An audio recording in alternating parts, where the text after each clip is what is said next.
Well, the Warriors are home. Home, sweet home, that is. When you consider that they came back from their recent 4 game road trip 1-3, they've lost 5 of the last 7. Is it time to hit that panic button yet? Is there reason to be concerned? 2 weeks ago, I'd have a profound no to those questions. Now it's not quite yet. But we'll get into that and so much more. This is Locked On Warriors. You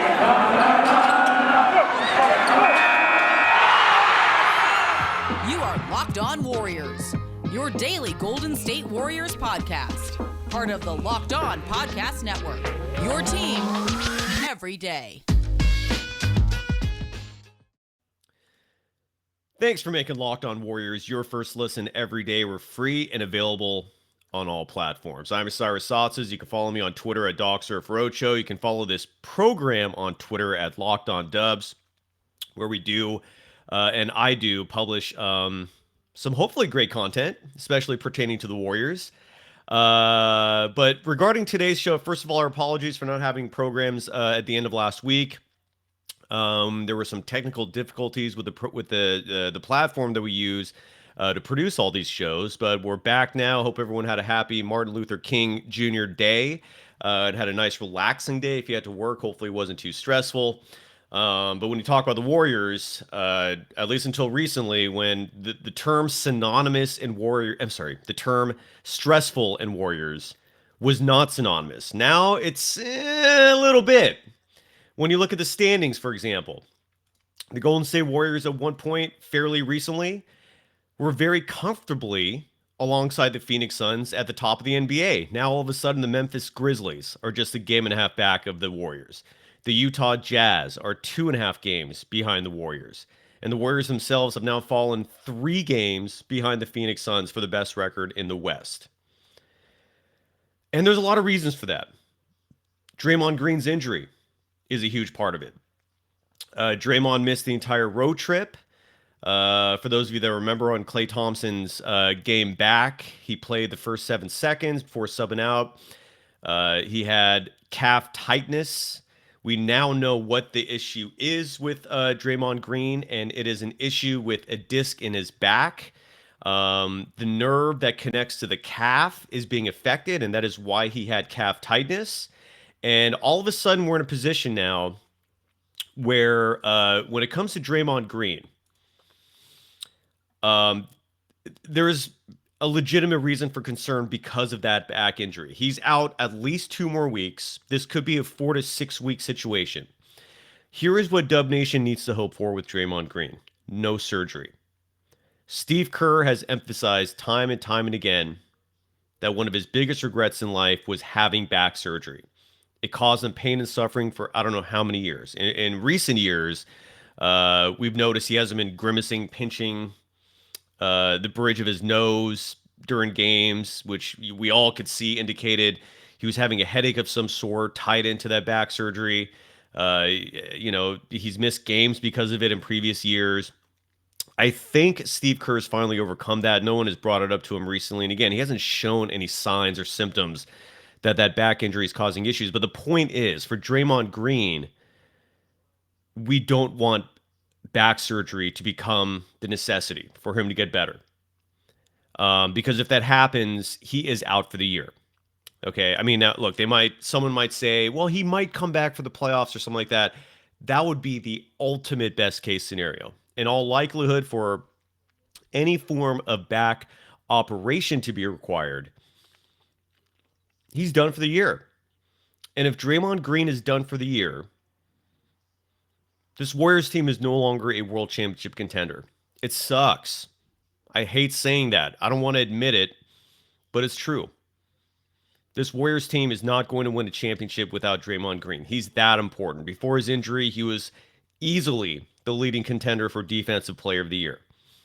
Quinn Snyder, the head coach of the Utah Jazz, came out recently and said Draymond should be in the discussion for MVP, possibly as much, if not more so, than Steve Curry because of what Draymond does for the Warriors in terms of all those intangibles that the measurables don't always show. right? Is Draymond Green a great offensive force? No. He's okay. I feel like he's improved this year after a 2-year regression. And his absence offensively for this team is notable in the sense that one thing that's been driving me crazy with this Warriors offense is how many threes they're forcing up. And we'll get to that in just a second. Draymond Green rarely, if ever, forces threes. Draymond Green is the calming presence for the offense of the Warriors. And what he was doing this year is if he saw an opening, if defenses were backing off him, focusing more on the Warriors' shooters, he was attacking the rim. And Draymond Green is actually effective when it comes to penetrating and making layups. He's good at that. That's a skill set of his that he has that is effective. Is he a great three-point shooter? No. Is he a good three-point shooter? Yeah. But he's clutch. You better damn well remember the Western Conference Finals a few years ago against the Portland Trailblazers. It was his three without Kevin Durant that sealed the sweep of the Trailblazers in those Western Conference Finals in a series that the Trailblazers were heavily favored in because, again, Durant was out. But losing Draymond Green is huge. And you see it on both sides of the floor. And again, if worst case scenario, if Draymond is out for the rest of the year, this is not a world championship team. Now, the great news is we haven't heard any news like that. Draymond Green is one of the toughest players in the NBA. If anyone's going to come back from this, it's going to be Draymond. But in the interim, for at least the next 2 weeks, they don't have him. So the question is, okay, what is this Warriors team going to do? Is it a coincidence that the Warriors have lost 5 of the last 7? Is it a coincidence that they were 1-3 on this recent road trip without Draymond? No. His absence is huge. He was especially missed in that Memphis Grizzlies game, which they only lost by 8. The Timberwolves game is almost a wash just because Steph wasn't there. And when you don't have Steph and you don't have Draymond Green, we saw something somewhat similar earlier this year when they played the Raptors. And look, Andrew Wiggins is not going to be a player that leads this team, although Wiggins wasn't on that Raptors trip either, I don't think. But Wiggins, in this case, is not going to be the guy that's going to lead this team to a victory. Klay Thompson, at this point of his career, having just come back from those 2 major injuries, is clearly not ready to be the guy that leads this team without Steph and without Draymond Green. So that Timberwolves game is like pretty much a wash in my opinion. But that Bulls game was impressive. I mean, Kuminga was insane, and we'll talk about him in just a second and what he's done for this team. But without Steph and without Draymond, anything that results in a W is a huge positive. I mean, you just cannot expect them to win games against an upstart team like the Minnesota Timberwolves on the road without those 2 guys. Now, the game that I really want to focus on is that Memphis Grizzlies game, because even though they didn't have Draymond, that was still a winnable game until near the end. And one thing I actually want to show you real quick, and it's a play that was being run routinely, or not routinely, I'm sorry. It was a play that was being run, though, in the Bulls game when Kuminga was playing lights out. And this is called the Steph decoy screen. Now, I don't know if that's what Steve Kerr calls his play, but that's a play I want to focus on here for just a second, because it's a play that they ran incredibly effectively with Kuminga in that Bulls game. And if you're watching this on YouTube, you can actually see the video. And hopefully, if you're listening to this as a podcast, I'll describe it as best as possible. But this is the play that if the Warriors use this routinely without Draymond Green and with the proper offensive force alongside Steph, the offense is going to find success with this. And I'll show you the play that I'm talking about right here. And there's no audio on this, so the play that the viewers who are watching this on YouTube is seeing is Stephen Curry set a screen for Jonathan Kuminga. Okay? And when Stephen Curry sets screens And the defenders, whoever's defending Steph is not going to leave him, because anyone defending Stephen Curry in any game is given a very strict edict by their coach to never leave Stephen Curry's side. And what a lot of teams like to do as well is when Stephen Curry sets a screen, oftentimes the second defender will not fall back and instead will focus on Steph as well, resulting in a double team. And that double team oftentimes will result in that one player that was being defended by the second defender suddenly being open. In this case, Jonathan Kuminga. Excuse me. The Warriors routinely ran this play when Kevin Durant was here. And even when Durant was here, opposing defenses were so afraid of Steph and Curry that when the KD pick and roll was set, KD was routinely left open. He thrived when the Warriors ran that set. And you saw Kuminga thrive as well because, again, what players don't want is to be yelled at in a film room being pointed out that they left Stephen Curry open. And Stephen Curry is an incredibly unselfish player. He scores points because it's easy for him, but also because it helps his team win. He will happily pass it if it means success for the team as a whole. And that goes to the chemistry of this Warriors team in general. And my point with showing that play is this is a play that now that Draymond is not there, the Warriors need to run this routinely. And Kuminga so far is thriving off it. And we'll talk about him as well in just a moment, because with Draymond out, he's going to need to step it up big time. Big time. Rook, your number's being called. Dub Nation needs you. So let's hope, for the sake of the Warriors, that Stephen Curry decoy is routinely run, because they're going to need it. They are desperately going to need it. But first, let's take a quick break and talk about PrizePicks, one of the longtime sponsors of Locked On Warriors. So, Warrior fans, you've been hearing me tell you about PrizePicks for months. Have you signed up yet?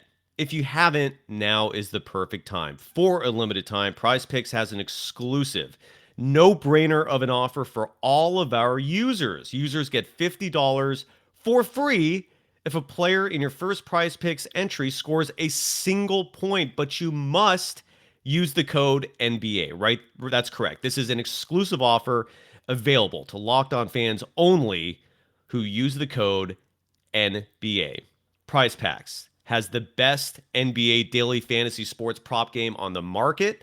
PrizePicks offers more NBA props than any other DFS prop operator and offers all the superstar players as well as bench players, only recording a handful of minutes each game. PrizePicks offers any prop you can think of, from points, assists, rebounds, threes made, etc. That works especially for this Warriors team that sometimes maybe shoots too many threes, at least lately. But when you have Stephen Curry, you can bet on those threes all day. You pick 2 to 5 players and an over-under on their projections, and you can win up to 10 times on any entry. It's just you versus the projected numbers. Go to prizepicks.com today or go to your app store and download the app. All users that deposit and use our promo code NBA will get $50 free if your first PrizePicks entry scores a single point. That's right. All users that deposit and use our promo code NBA will get $50 free if your first PrizePick entry scores a single point. PrizePicks is daily fantasy made super easy. You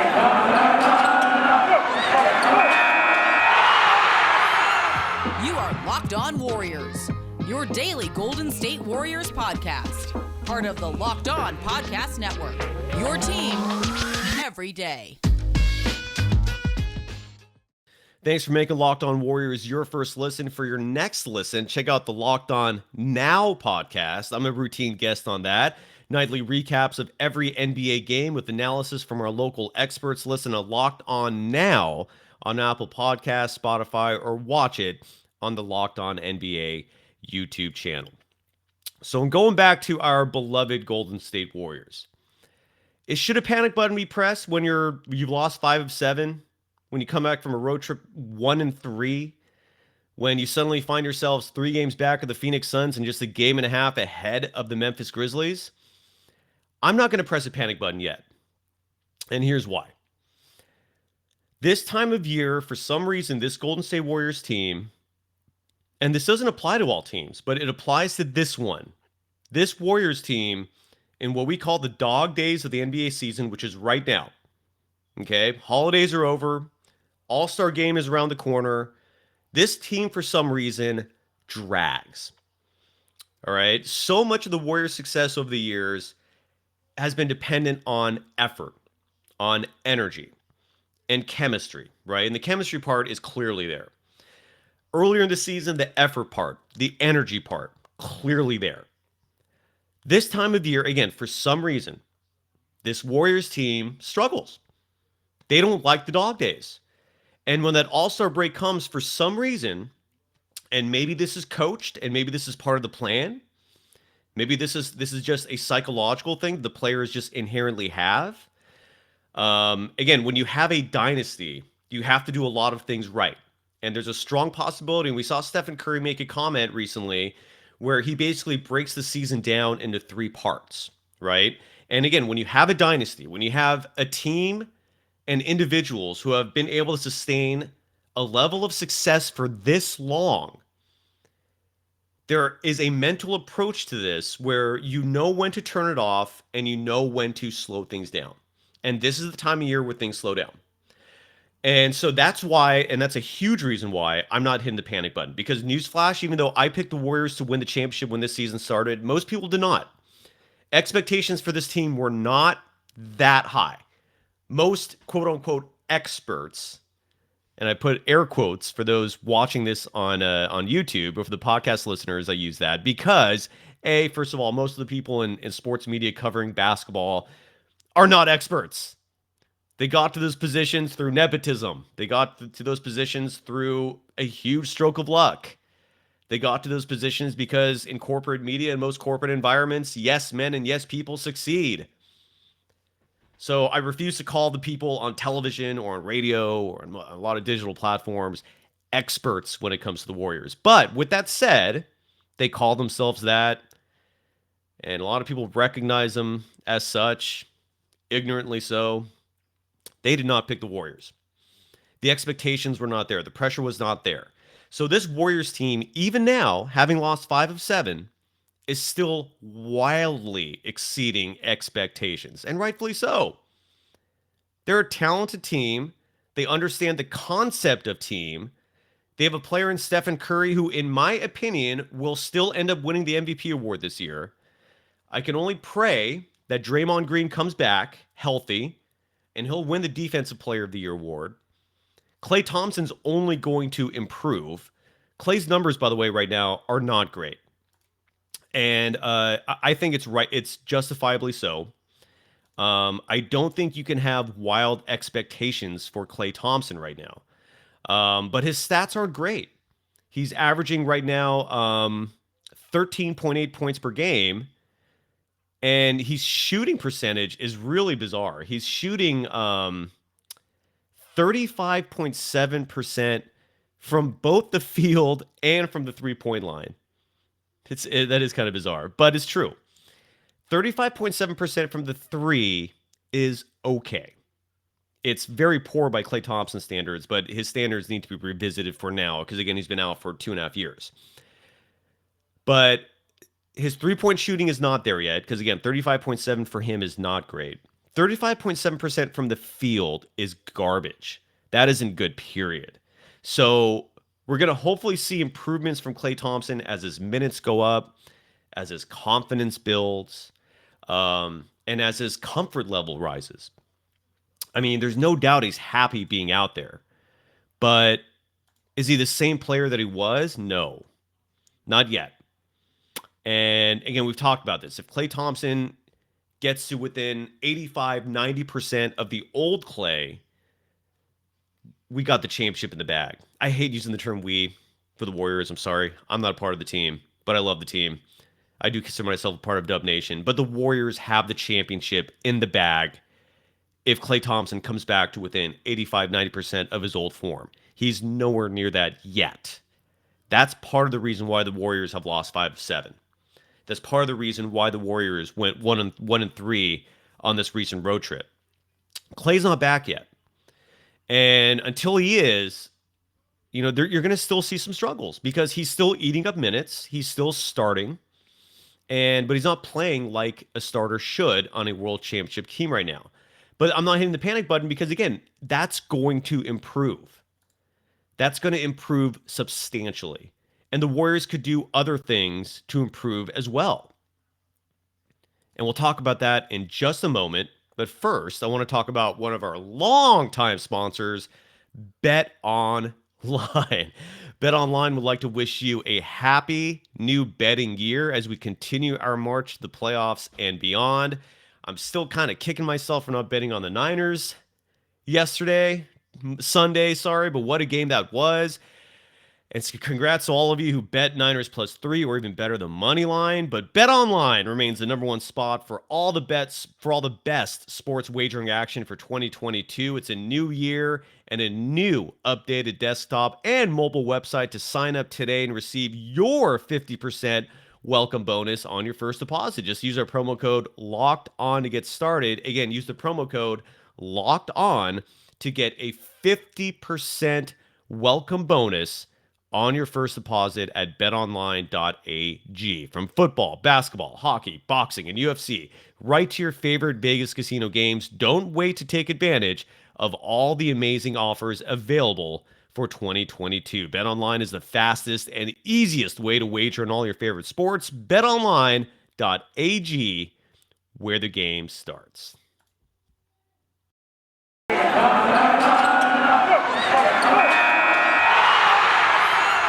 You are Locked On Warriors, your daily Golden State Warriors podcast. Part of the Locked On Podcast Network, your team every day.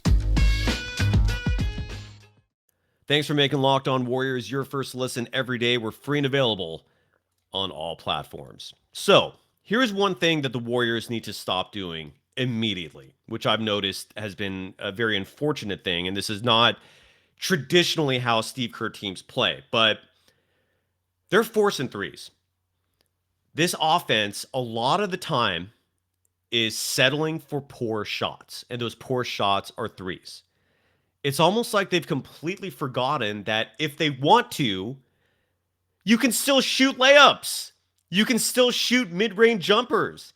You can still go to the post and shoot a fadeaway. Or be creative with your footwork, use some pump fakes, and squeeze in there for an even easier basket right next to the rim.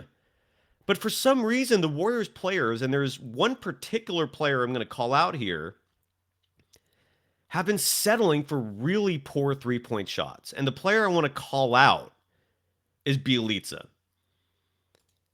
He needs to stop relying on those ridiculous three-point shots that all I'm seeing lately from him are clanks, bricks. I'm talking Russell Westbrook style three-point shots. Bjelica needs to stop that. His three-point shooting percentage for the year is 34.8%. That's okay. The rule of law with three-point shooting in the NBA is if you shoot 33% or better, you have a green light. Because shooting 33% from behind the arc, the three-point arc, is equivalent to shooting 50% from two. And if you're a 50% field goal shooter in the NBA, that's a solid number. That's a number you're very happy with. That's why Klay Thompson shooting just 37% from the field total, not good. So that's got to improve. Bjelica shooting 34.8% from three is good enough, but I also guarantee you that number was much higher. He has been playing awful when it comes to shooting threes lately. They're not going in. And what these missed threes do is it stalls momentum and it forces your transition defense to ramp up because a lot of those bricks are just sending other teams on fast breaks. So the Warriors D is not even setting up half the time. You're putting pressure on your transition D at that point. And Bjelica is not here to be a three-point shooter. He's here because the Warriors have no size. Kevon Looney, by the way, he deserves a tremendous amount of credit for the way he's been playing lately. His rebounding numbers, he's averaging nearly 7 a game now. Dieter Kernbach, who was supposed to be with me today, he's going to be hosting tomorrow, and then hopefully him and I will do a show together on Thursday. His schedule is really crazy this week, and a huge reason for that is because he covers the 49ers for the Mercury News and the East Bay Times, and he hosts nighttime shows at KNBR where he's covering all the sports, not just the Warriors, and the Niners are now in the divisional round of the playoffs, so his hands are full. That's why he's not here today. He had an appointment this morning. We were supposed to host together, but the point of all this is that Bjelica. Oh, I'm sorry. The point of all of bringing up Dieter is that he loves Kevon Looney, so that's his boy, and Looney's doing great.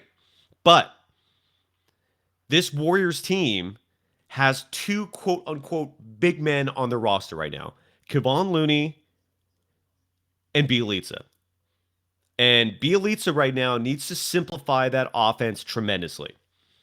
What started as him being a tremendous surprise pickup for this team is now drawing shrugs. When you talk about who the most important players on the Warriors roster are right now, his name was being mentioned 2 months ago. I don't hear his name mentioned now. And when I see him playing offense, I see him routinely settling for deep threes. I see those threes routinely not going in. And I really think that's a huge part of the problem. And another huge part of the problem is rebounding, which a player like Bjelica, who stands 6'9", should be helping with. I want to show you this clip real quick. This is from the Warriors-Grizzlies game. All right? And my partner in crime on this program, Dieter Kurtenbach, and I, we have a disagreement in terms of the value of the three-point shot. So I'm going to show you this one highlight from that game, and I'll verbally describe it as much as possible for podcast listeners, but if you're watching this on YouTube, you can actually see the highlight here. And this is the play. The Warriors are down 103-100. This was the play, and I'm hoping there's audio associated with this. And if not, I'll try to describe it as much as possible, that ended the game for the Warriors.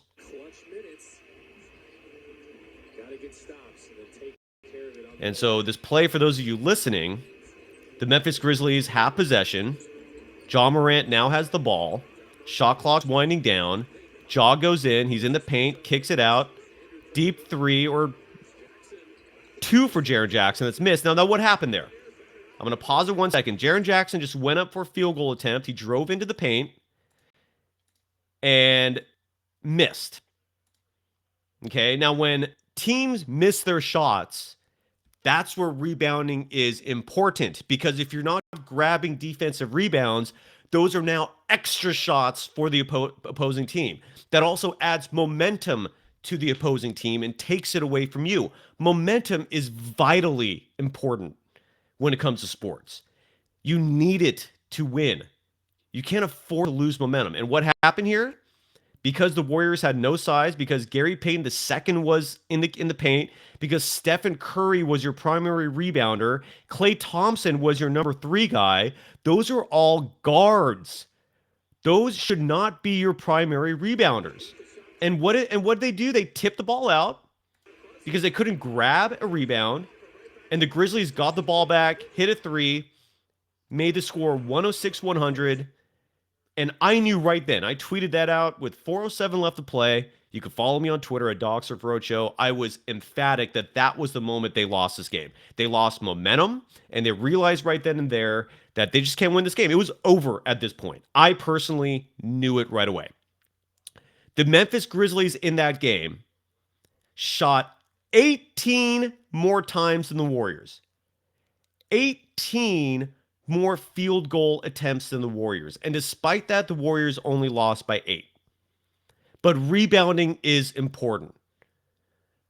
In a press conference a couple weeks ago that I published right here on our YouTube channel, this was not on the podcast, but I joined a press conference live and asked Steve Kerr a question, and I asked him, what's the latest on James Wiseman? And he gave an update that he's working with so and so. He's getting his conditioning in. Gave his answers were very ambiguous. There was nothing specific in there. But he did dispute my notion that the team does not have a center on the roster because he wanted to give Kevon Looney credit, and rightfully so. Looney's playing great, but Looney A can't play all the minutes, and B, with Draymond Green out, you have a serious size issue here. And rebounding is important because when you're giving up offensive rebounds, the Grizzlies had 7 more offensive rebounds in that game than the Warriors. You're giving teams extra chances. That hurts. Again, momentum is affected, and just simple math comes into play. If another team shoots 18 more times than you, that's 18 more opportunities to put up points than you. It's not complicated. Rebounding is important. So if you're asking yourself, all right, Cy, where are you going with this? Okay, where am I going with this? This team needs size. It's the one flaw of this team. They need size. And Bjelica needs to stop heaving those ugly threes, which are driving me crazy. And he needs to go back to the basics, focus on your post-up game. He actually knows how to play in the post. I think he might be the only player on this roster, outside of maybe Draymond Green, who's pretty good at the post, underrated certainly, who actually can play in the post. Feed him the ball down low. Bjelica, use your size for easier baskets. And stay close to the rim so that maybe you can get some offensive rebounds every once in a while.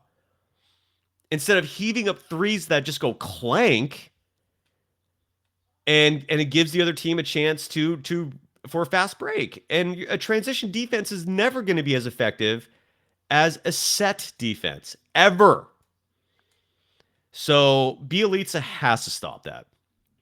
He has to stop that. That is just driving me insane. I do want to end today's show on a lighter note. First of all, going back to Jonathan Kuminga, who suddenly has a very important role on this team with Draymond Green out. He had a terrific game against the Chicago Bulls, had a decent game against the Minnesota Timberwolves. They still lost that game by 20. But the Warriors have an upcoming 7-game homestand, and they need to turn things around in this homestand. Look, Dieter and I were both saying, honestly, this road trip, if they went 1-3, that's okay. This road trip was insane in terms of the competition. You didn't have Draymond Green. Klay Thompson is freshly back after missing 2.5 years from 2 very horrific leg injuries. But when you look at the upcoming roster leading to the All-Star break, they better clean some house because they have a 7-game homestand coming up where your first 3 opponents are the Detroit Pistons, the Indiana Pacers. That game's going to be on TNT, by the way. Love that. And then the Houston Rockets.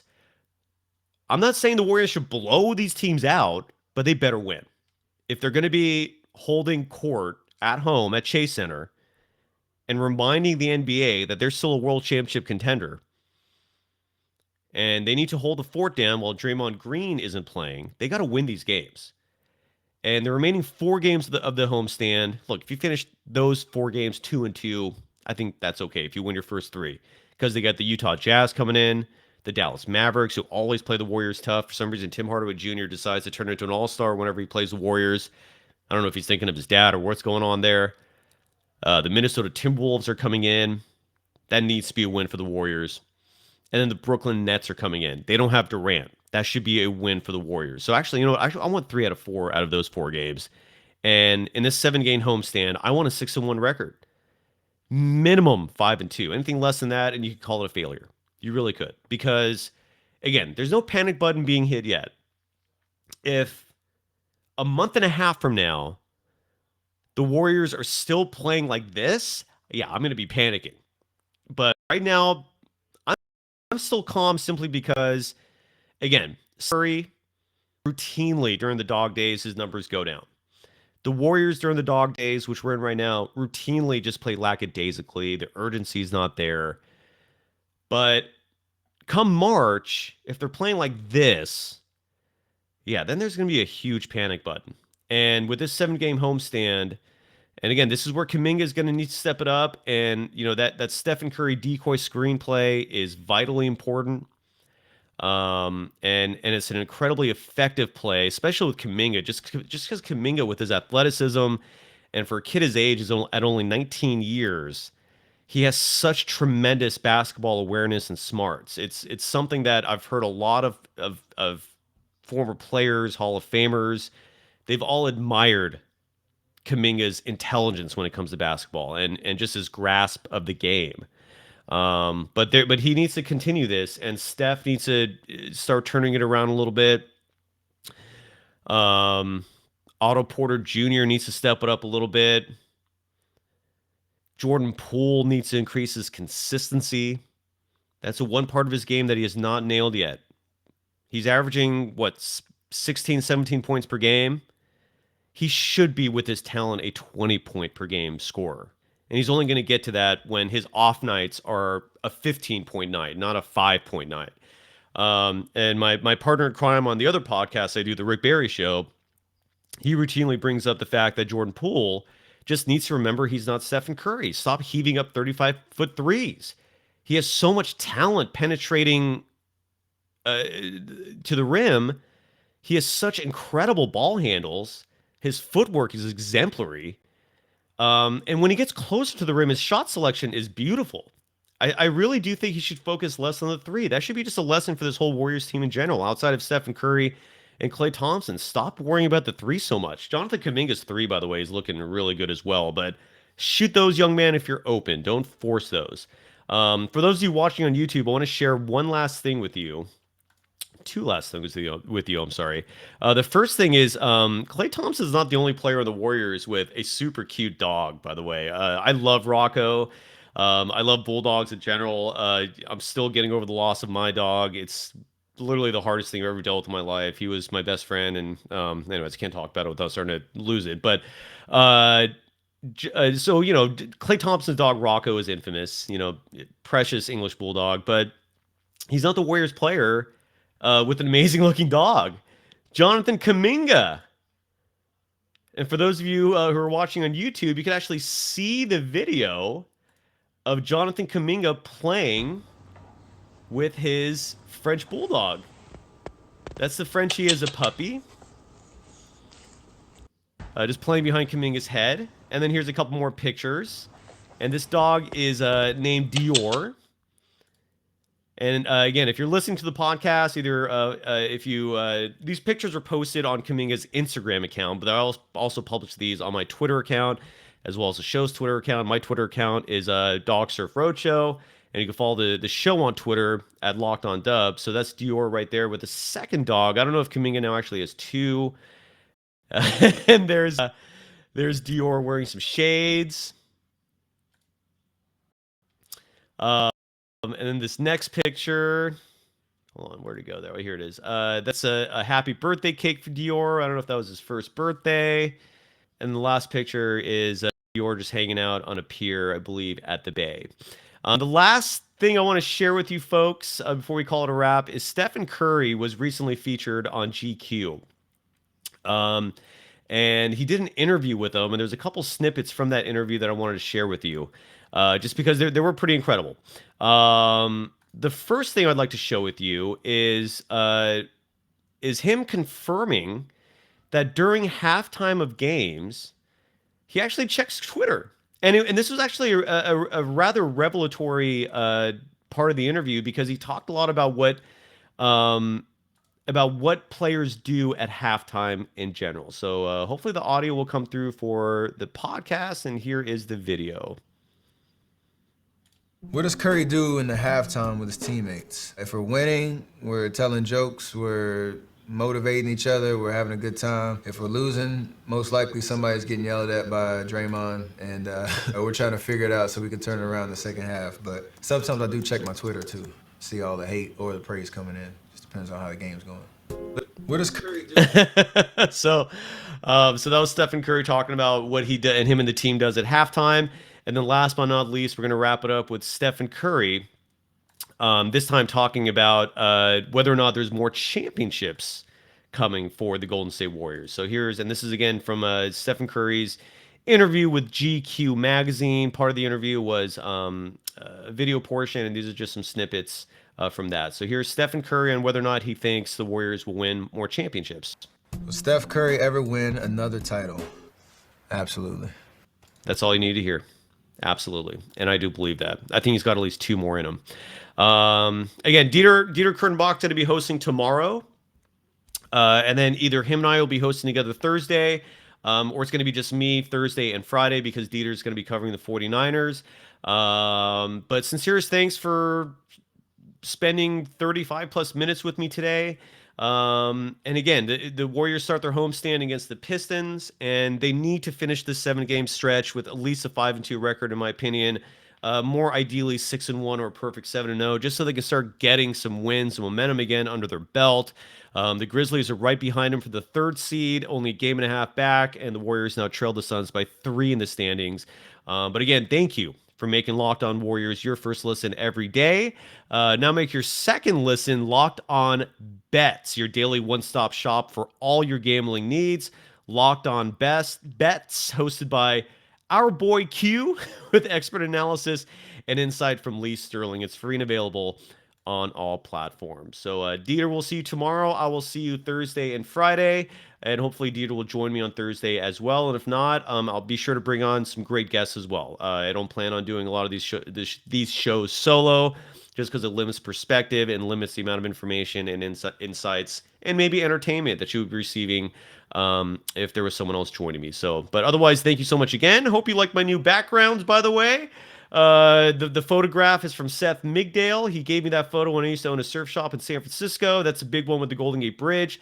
That wave underneath it is called Fort Point, and the other one is a painting you can't see so well. I'm gonna hang it up soon. It's a painting of a surfer and his dog, and the dog is my baby that recently passed away, Indy. And I am going to be publishing a book, finishing it up this summer, called The Surfer and His Dog. It's going to be hopefully it'll be a success. We'll see. Hopefully people will like it. But anyways, in terms of the Warriors, let's go Dubs. Love you, Dub Nation. And we'll see you again soon. Take care. Later.